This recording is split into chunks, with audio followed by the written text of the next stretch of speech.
Welcome or welcome back to What's the Obsession, where we deep dive into everything true crime. Today, we are going to be talking about Mica Miller, and specifically something that Mica Miller's best friend said when she was interviewed by the podcast True Sunlight. Now, True Sunlight used to be the Murdaugh Murders podcast with Mandy Matney and company. So if you've been looking for Mandy Matney and her podcast by Luna Shark Productions, you can find it now under the name True Sunlight on your favorite podcast provider. To episode 51 that I will be citing in this video can be found in the description box. This morning, questions growing around the unexpected death of a South Carolina pastor's wife. There's got to be some accountability here. 30-year-old Mica Miller was found dead at a state park in North Carolina, about an hour north of where she lived in Myrtle Beach. Authorities opening an investigation into her death, but saying the community is not in danger. She was probably the greatest wife anyone could ask for. Her husband, a pastor at a local church, announcing her death after preaching last week, saying it was self-induced. If you've been following the Mica Miller case, you've probably heard that sound clip that was just played there from JP Miller, along with many other curious sound clips from JP Miller. She was probably the greatest wife anyone could ask for. What I want to focus on today is something that Mica Miller's best friend Charlotte said, and I heard about this in the podcast True Sunlight, and you can find it there too. It's in episode 51. Let's take a listen to what Charlotte, Mica Miller's best friend, said. He did make a very odd comment to me. He said, you know, she went and bought a gun and she was driving up to Lumberton. I thought she was coming to see you. And he paused there and I said, no, she wasn't. And he said, well, did you have plans to see her anytime soon?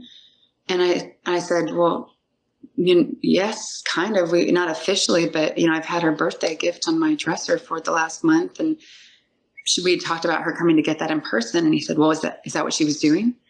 And I said, "No, like for the third time." But the way that he stated that comment, it was just really weird to me that she was headed up to Lumberton. I thought she was on her way to see you. Now, before we take a deep look into that comment from Charlotte, Mica Miller's best friend, I want to play for you some of the things that JP Miller has recently said when looked at in retrospect are very curious or suspect. Let's first start with the announcement that JP Miller made to his congregation announcing Mica Miller's death. This is April 28th, 2024. Instead, I'm going to have you stand up and I'm going to make an announcement. And after the announcement, I'm going to ask that you leave church quietly and don't talk about the announcement. I got a call late last night. My wife has passed away. And yeah, it was self-induced, and it was up in North Carolina. That's Pastor JP Miller of Solid Rock Church at Market Commons, casually announcing the death of his wife, Mica Miller, that happened just hours before his sermon. Y'all pray for me and my kids and everybody. And y'all knew that she wasn't well mentally, and that she needed her medicine that was hard to get to her. Mica Miller, a 30-year-old vibrant woman who, according to her family and friends, was very much looking forward to her life ahead. She had just filed for divorce from JP Miller, and he had just been served the papers 2 days before her death. It was this clip after JP Miller had completed 2 full sermons. He took the last minute and a half to announce to people that loved her dearly and to the world that his wife, Mica Miller, was no longer with us in this mortal world. It was this clip alone that brought attention to this case across the country and across the world. Let's take a look at the events that led up to this day. Kiss your bride! It is back in 2012 that Mica married her first husband, Jeremy. She was 18 years old. As their pastor, John Paul Miller, presided over their wedding. It is said by many that JP Miller and Jeremy were best friends. Oh, look! Oh, you make me cry and I gotta go to work. And a few short years after the marriage of Mica and Jeremy, it was found out that JP Miller and Mica were having an affair. Both of their spouses filed for divorce. And a few short years after that, in 2017, JP Miller and Mica Miller became man and wife. Here is John Paul Miller talking about his engagement to Mica Miller at her memorial service. I'm good. I'm good. So I have pictures, and I want to just tell you some stuff about her. When we fell in love, and we started dating, and it was time to get engaged. She loved public displays of affection. Like, she loved that. She always wanted me to, hug her in public and stuff like that. And I'm more of a private person. But I thought, okay, we're going to get engaged. I'm going to make it, I'm going to make it everything she wanted. So I set up a church baptism out on the beach so that everybody in church could be there, for us to get engaged and be a part of that. And then I had this plane that was going to fly by and have "Will you marry me?" Mica, there, and she's going to love that. And so everybody's kind of waiting. The baptism's over, and we're out there playing volleyball. And all of a sudden, the plane comes by. And I take Mica, and I turn her around, and I face her toward the ocean, face her toward the plane. And everybody's clapping and cheering. And she leaned back. She said, "Why is everybody cheering?" I said, the plane, the plane, the plane, the plane. And she said, "Oh, I don't have my contacts in." I was like, "Oh, my gosh. I played this whole thing." I got a picture of that, I think, there. And I never forget, her exact words were, she said, she turned around, "There's the plane up there." She couldn't see it till we took a picture later. Her exact words, I'll never forget, she said, "Well, yes, anyways, yes." According to multiple sources, Mica Miller was not the only woman in J.P. Miller's life. This is Susie Skinner. She was married to her husband, Chris Skinner. Susie and her husband, Chris, are members of Solid Rock Church at Market Commons. According to sources, Susie and John Paul Miller began an affair in 2021. In that same year, 2021, tragedy strikes the Skinner family. We're learning more about the man who died after being found unresponsive in an Horry County pool. The victim was 40-year-old Christopher Skinner, a paraplegic and a motivational speaker. Chris Skinner was found dead in a community pool on Labor Day weekend 2021. Chris Miller was bound to his wheelchair, and Susie, his wife, had said that he would like to go out to the pool just to enjoy being outside, but apparently on this day it said that he got too close to the edge of the pool and drowned. It's very, very exciting. I was Chris's pastor, to preach a funeral in which I don't have to lie. It's probably my first funeral where I get to say all the truthful stuff, and that's because we know beyond a shadow of a doubt that Chris was a child of God, is a child of God, faithful husband, wonderful father, great friend, brother, son. Interesting words J.P. Miller had to say about Chris Skinner. On any other day, J.P. Miller had no problem preaching about virtues, about loyalty, trust, companionship. Be loyal. Loyalty is not a word that we hear in our vernacular very, very often anymore. It is unclear if Mica Miller knew about the affair, but what we do know is in October of 2024, Mica Miller filed for divorce. For reasons we do not know, in February of 2024, the divorce papers were dismissed.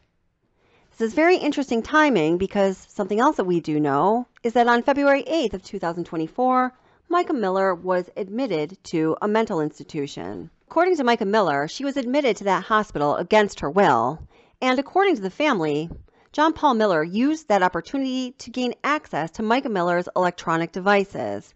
And also, according to the family, Mica Miller was collecting evidence to get ready for a divorce with J.P. Miller, and after she was released from the mental facility, all the evidence she had collected on her electronic devices had been deleted.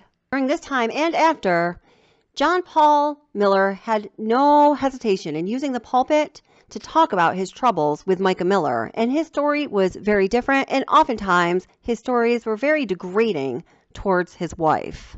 Last year, my wife, they went to Africa, had a wonderful trip, amazing trip, and she came back with the idea to start a school in Africa. And 6 goes, she goes in the hospital, gets out, and just leaves. Just completely leaves me, leaves everything, drains the bank account, and goes. And guess what? While you're talking bad about me out there, I'm building a school in Africa for over 100 kids to be able to be fed. Mica Miller is released from the mental facility on February 10th, 2024. She files a report saying that her husband took her car while she was in the hospital. The police dismissed that filing, saying that they're married, so technically the car is marital property, and there was no problem with JP taking that property.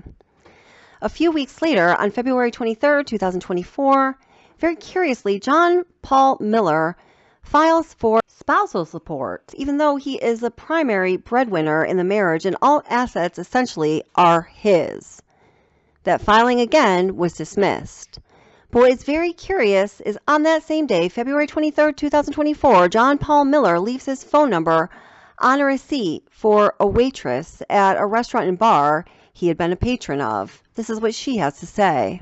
That's been on my mind and on my heart for a few days, but really it goes back a few months to February when this guy came into the restaurant where I've been working and left his phone number on his receipt.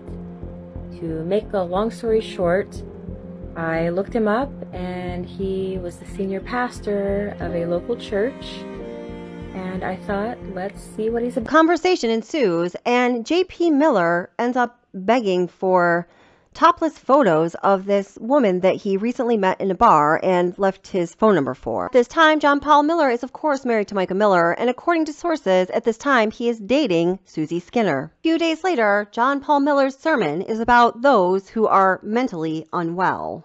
When you're mentally ill, it's the one sickness you have that you don't know you're sick. And you have to trust people around you because you're saying, no, they're lying to me. They're telling me I need medicine. I don't need medicine, because the thing that's sick is your mind, and your mind is what you need to realize that you're sick. Sermon on March 10th, JP reveals that he went through his wife's electronic device in 2 years worth of messages. When my wife went in the hospital, I looked at her phone and I counted over the past 2 years, 18 people who had texted her and said, if you ever want to talk about your husband, you can talk to me and say anything and I'll keep it confidential. Why the heck does somebody want to hear what somebody else says about their spouse? But if you're going to talk about somebody else, that's a demon actually right there. Listen, if you ever want to know what I'm going through in life, it's always about what I'm preaching about. God is so to do that every single time. One day I'm going to preach about getting rich, strong, healthy, and finding a hot wife that loves Jesus. That's what I'm going to do. I'm just kidding. That was wrong. I told you I shouldn't be here today. I told you. On the next day, Mica Miller files a police report saying that her tire was slashed. Walk away. I'll show you the pictures. Do you want to go to jail? They'll be on Facebook in a few hours. Alrighty, you'll be in jail in a few hours. News Nation obtains an email from John Miller to his wife confessing that he was the one who slashed her tire. One of the things that is included in these documents is an apology email from him to Mica on April 15th of this year, which is about 12 days before she died. In it, he writes, I'm sorry for damaging your car, tires, etc. If you ever come back, I will turn in both cars and get you a nice SUV or whatever car you want. Again, my horrible flesh pattern of hurting someone when they hurt me. Next Sunday on March 17th, John Paul Miller tells an interesting story during his sermon at church about a man. Well, you listen here and see who you think he might be talking about. Listen carefully to the details. A friend of mine that's a pastor called me last week, and one day on a Monday, his wife told him that he was the greatest husband in the world, that she loved her life and she was so appreciative. The very next day something happened and she left. And he didn't know where she went. She just left. Left all of her things, left everything she had, everything she worked for, everything. He didn't know what to think. He had no idea what was going on. So he hired a third-party service to find her and see where she was living and that kind of stuff. And they did. And last week they turned in all of their evidence to his lawyer, and he discovered that she had left him for one of his staff members, a young man that he had trained to learn how to preach. That he had shared his pulpit with him. A young man who the pastor had paid to go to Bible college, gave him a job. He worked hand in hand with the pastor. And in one fleeting moment, the pastor lost his wife and his good friend all at the same time. When he saw the information over at the lawyers, he started to throw up. Just throw up one trash can, second trash can, a third trash can, then he just started to dry heave. He couldn't believe what he saw was the most horrible image and worst thing you could ever imagine. The lawyer drew up the divorce papers. The lawyer told him and said, you have everything you need now. You can be divorced in 3 months. And you'll never have to see her again. You won't have to give her a dime. There's far more than enough information to take care of everything. The pastor said, give me the papers, draw them up. They got all the paperwork ready. They put the pen in his hand, and he just couldn't sign the paper. they said, but don't you see everything and don't you understand? And he called a lot of the elders and they supported, if he wanted to leave her, just leave her, this is it. And for some reason he just couldn't do it. And so he went home and he wrote her a letter. And all he said was, I forgive you for what you've done. And I already forgive you for whatever you're going to do. Whenever you want to be restored, just call. And if you want a divorce, you'll have to leave me, because the Bible says, I'll never leave you nor forsake you. He left. And the hardest thing he's ever had to go through, he can't hear from God very clearly. He doesn't know what God wants him to do. He knows that she's not herself and doesn't know how to handle it or how to respond.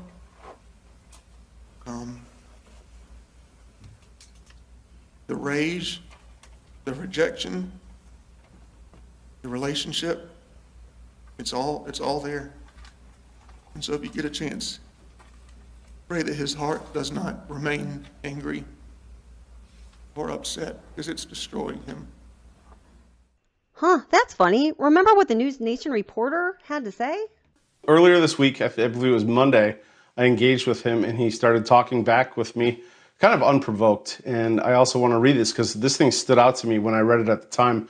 I didn't really know it. He said, this is JP to me, I even hired a PI to put trackers on her car to know if she was going to a gun store, because she kept trying to get a gun for the past few months. I have never once in my entire life ever hurt her in any way, ever. That sermon, Mica's sister, Sierra Francis, posts on Facebook that she keeps an eye on Mica's phone because she's concerned for Mica's safety. Now, the very next day, Mica herself appears on Facebook with this post after she had taken a respite from Facebook for a while. Hey everybody, I just want to let you know that I'm alive and well, and life's been kind of crazy the couple past weeks, months, years, but I've kind of had to keep my circle really small for the past couple weeks, just because I'm going through a lot and it's hard and it's my cross to bear. It's the thing that God has put in my life to deal with, and I don't want to bring a lot of people into it. When your world is shook up, you need to take a pause.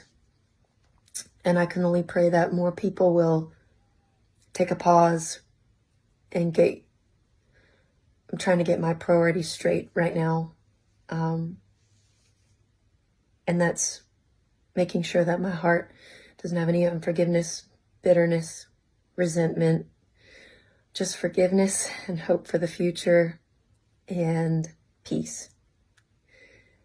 Because you can't put a price on peace. 2 days later, she posts a second video on Facebook. This time, she is much more specific about what has happened to her personally. So you don't have to stay in a abusive relationship, whether that's sexual, whether that's somebody forcing you to take illegal drugs, or alcohol abuse, or physical abuse, psychological abuse, making you think that this is all your fault, or you're a bad mom, or you're a bad wife, or you're a bad husband, or you're not giving it your all when you know you are. God hates divorce, but why? According to everybody I've asked and the scriptures that I've found, it's because it hurts people. But does abuse hurt people? How do you think God feels about that? John Paul Miller makes a police report saying that his wife is harassing him on social media and stating that he is worried about his reputation. April 16th, Mica Miller files for spousal support. A notice is sent out for a hearing. And as we know, of course, Mica Miller is never going to make it to appear at that hearing. The world eventually learns of Mica Miller's tragic passing, and we then find that there is security camera footage of Mica Miller purchasing a handgun hours before the suspected time of death. We then learn that there is a recording of a 911 call that is said to be Mica Miller. In this call, she is asking, if her location can be determined because she wants her family to be able to find her after she takes her life. Robeson County 911, what's the address of your emergency? Hi, are you able to trace the location of my phone? You don't know where you're at? A national park Where's the park located at? in Fair Bluff. I have my location on, I think, on my phone. Find my phone is on.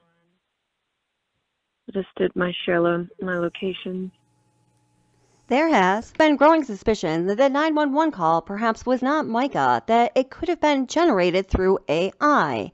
Now, when I first heard about this, I thought, what? And then I listened to that 911 call again.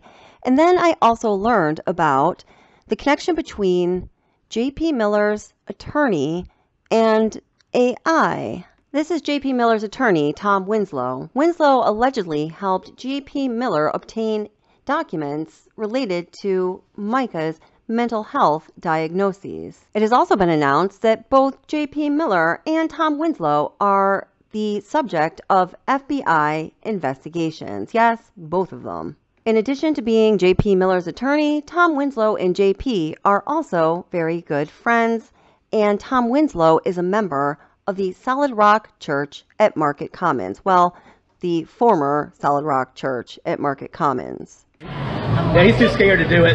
Michael will do it. AI. Who would have thought that in a legal scenario 20 years ago when I started practicing that AI would be the next lawyer? Apparently, half of that video that you just watched is AI generated, and Tom Winslow, J.P. Miller's attorney, is into messing around with AI, artificial intelligence. Mica Miller's family has said that they are suspicious of that 911 call, that the 911 caller does not sound like their daughter or sister, Mica Miller. Now listen to this, giving credit to the YouTube creator, the Robbie Harvey, and his channel is linked in the description to this video. He's put some great stuff out, guys. Definitely check him out. I'm about to kill myself, and I just want my family to know where to find me. There's one problem about the audio that you just heard. That wasn't Mica's voice. I created that. I'm about to kill myself, and I just want my family to know where to find me. I'm about to kill myself, and I just want my family to know where to find me. That is pretty compelling material. That is to show that Mica Miller's voice, as it's heard on the 911 call, or so we think, could be recreated almost precisely using AI. What do you guys think about that? Leave a comment down below letting us know what you think about that. According to Myrtle Beach SC News, Winslow owns a lot of property, about 200 acres of land near where Mica Miller's body was found. A location that, by all accounts, according to her family and friends, is a place that she had never been to before, and they didn't even think that she would know anything about. And this is going to bring us back to what Charlotte, Mica Miller's best friend, had to say on True Sunlight podcast. In Winslow's knowledge of AI, the land that he owns near where Mica was found, and that he's under investigation by the FBI, and his relationship with John Paul Miller, this gives people a lot of reason to suspect that he could be involved and that everything about her death could be absolutely scandalous. I know that there is no reason for her to be out there in that area. We've never been there. She's never been there. I mean, my theory is broad right now. There's bruises on her hand. There's injury to her other arm, like a handprint. And these things were not documented, and they did not show up for no reason.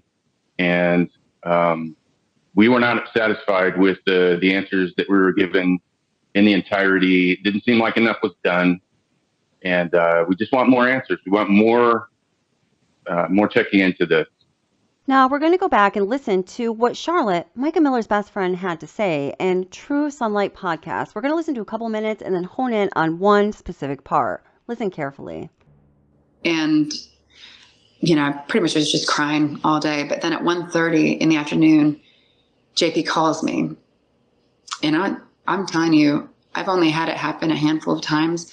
But when his name came up on my phone, my blood literally ran cold. Like I don't know. Can't explain it honestly, but my only word that came to mind was just evil. And I already knew a lot that put that word into mind, before, but it gives me goosebumps anytime I think about it. But he called me and he said, "Hey, Charlotte, are you surviving?" And I was just thinking, yeah, why are you calling me? And he said, "Well, I have some more details for you if you want them." And I said, "Okay." And he starts telling me about, she drove to a pawn shop and bought a gun and drove up to Lumberton and parked and got walked a mile into the woods. And, that's where she did it. And, she was off her medication, and I've been begging with her for her to get back on her medication. And I'm just thinking this whole time, like, do you have nothing better to do than to call me right now and try to push this narrative at me? And I mean, this is the actions of a grieving husband. So I was just totally, blown away by that. But I said, "Well, JP, something doesn't add up to me." About a month ago when Mica was talking about divorce, stuff with me, she said that she had originally, tried to get off her medication, or wanted to get off her medication back in December. But, in pursuit of divorce, she didn't want that to be used against her, like some insanity plea where it could be denied. So she was taking her medication in front of her roommate every single day so that she would have a witness to the contrary. And he said, well, she wasn't taking her lithium. She was just taking her Seroquel. She tried to go off of it in December, but I begged her to get back on it. But then in January is when she hasn't taken it.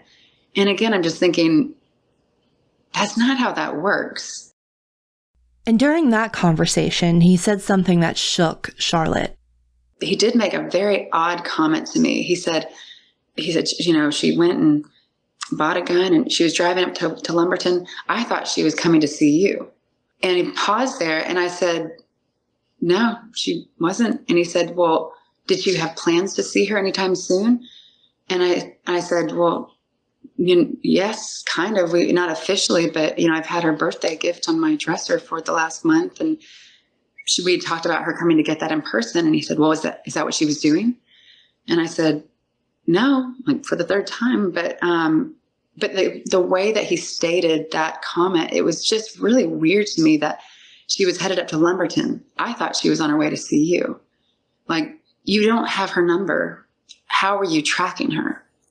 And I know Mike has told me before about tracking devices, but I guess the police didn't check for tracking devices. So I haven't heard anything about if that was the case on this day or not. But that comment really just kind of raised the hair on the back of my neck, it was almost like he was watching her. In a recent episode of Ashley Banfield's show on News Nation, reporter Rich McHugh read a text he had gotten from JP in which JP appears to be trying to offer a more noble explanation for the trackers on Mica's cars, which she found to be threatening. Here's what he said, and it's a little wonky because it's over text, but I'm going to read it word for word. Quote, I even hired PI to put trackers on her car to know if she was going to go to a gun store. And then this part's in parentheses, because she kept trying to get a gun for the past few months. And then there's an ellipsis, and it says, I have never once in my entire life ever hurt her in any way. And then there's a period, and then it says ever, period. Then last week, when Robeson County Sheriff's Office concluded that Mica's death was a suicide, nothing made sense to Charlotte.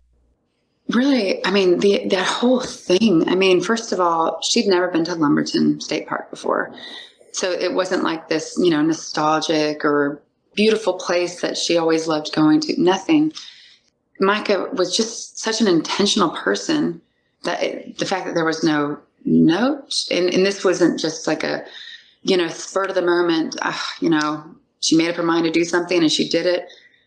I mean, she had 3 to 4 hours to go get this thing and drive up there and then walk into the mall.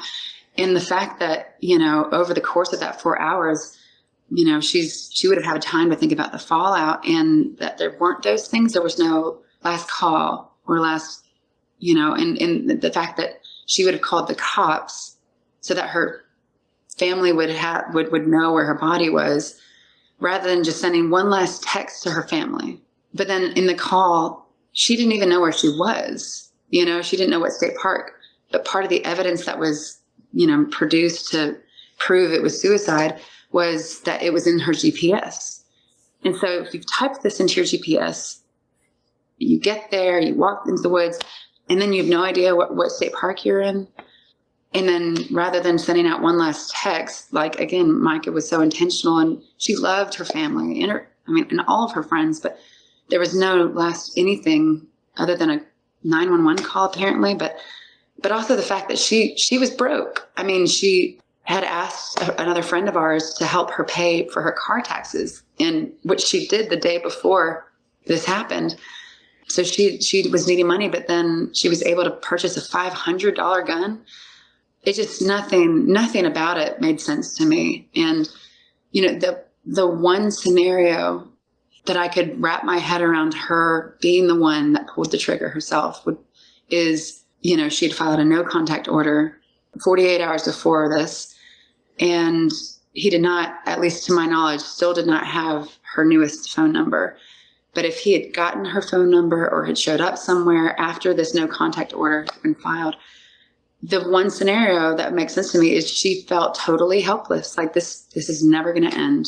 It doesn't matter what I file. The police are not helping me. He won't stop. And so that is the one scenario that I could, somewhat understand why she would do that. But there's like 20 scenarios in my head of where it doesn't make sense, and she wouldn't do that.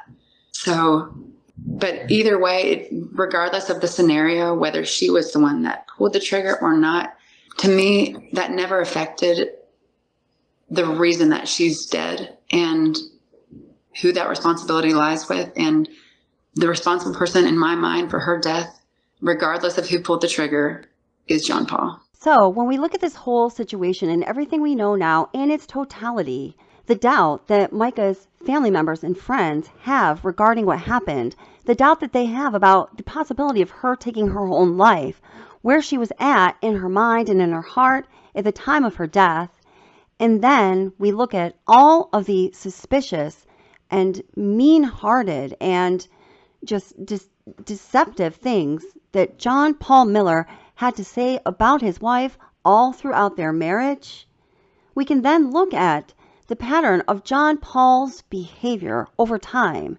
He cheated on his first wife. He cheated on his second wife. He was constantly cheating and lying and manipulating in order to get what he was that he wanted. Is there any question in your mind that Mica Miller's death should be further investigated to see if it was truly a matter of her taking her own life or something more nefarious? For me, the most compelling thing that I had heard was Charlotte, Mica's best friend, talking about that phone conversation between herself and John Paul, where he was saying, well, she went to go buy a gun and then she was headed in this direction, and I thought she was headed to your place. Was she headed to your house? And he was persistent in his questioning her. Well, we know that he has a history of putting tracking devices on her car, as well was made a point of in the podcast. How in God's name would he know that Mica was in Charlotte's neck of the woods after leaving the gun store if he didn't have a tracking device on her vehicle? And then ask yourself this. If he thought that she was headed in some direction where Mica was not supposed to be in his mind, if she was doing something that showed him blatantly that she was out of his control, would he act irrationally? Would he go to wherever she was, or put some terrible, horrific plan into place to make sure that Mica could never, ever do it again.